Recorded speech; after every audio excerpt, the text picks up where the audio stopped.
నేను కూర్చున్నా జేబులో మూసిలో కూర్చుంటే రవి అన్నా నువ్వు లేవే అన్నాను.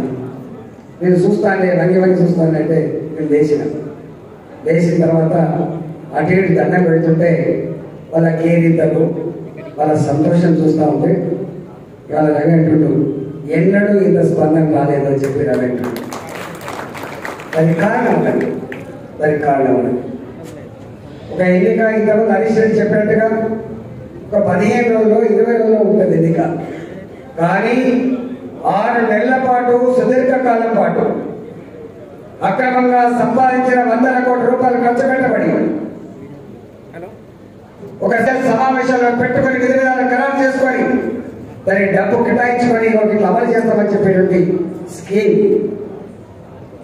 అంతేకాదు ఈ రాష్ట్ర వ్యాప్తంగా అనేక మంది పనులు చేసి మున్సిపాలిటీలో పనిచేసి బిల్లులు రాక ఇబ్బంది పడుతున్న రోజులలో అక్రమంగా 100 కోట్ల రూపాయల జీవోలిచ్చి రాత్రికి రాత్రే పనులు ప్రారంభించి ఎన్ని రకాల అభివృద్ధి కళ్ళ ముందు కనపడ్డా 15 లక్షల రూపాయల దంతమందు పేరిట చెక్కులు ఇవ్వబడి పాస్బుక్లు చేతులు పెట్టి పోషమ గుళ్ళ మీద గ్రామ దేవతల మీద ప్రమాణం చేయించిన అక్కడి ప్రజానికానికి కులాల వారిగా గ్రామాల వారిగా గుళ్ళను సాంక్షన్ చేసి కమిటీ హాలను సాంక్షన్ చేసి తెల్ల బట్టలు పసుపు కుంకుమ పెట్టి పసుపు బియ్యం పెట్టి ప్రమాణం చేయించిన ఎన్నికలు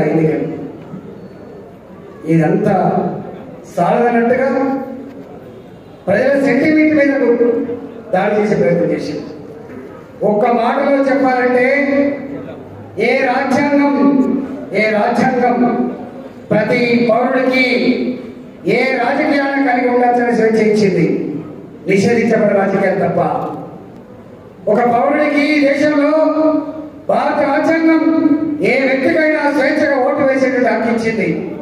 కానీ కేసీఆర్ ప్రభుత్వం మద్యం సీసాలతో డబ్బు సంచులతో ఆ మనిషికి ఇవ్వబడిన హక్కుని కాలరాచే ప్రయత్నం చేసిండు. దాని కళ్ళారా చూసింది ఈ దేశం, దాని కళ్ళారా చూసింది ఈ రాష్ట్ర ప్రజానికం. అందుకే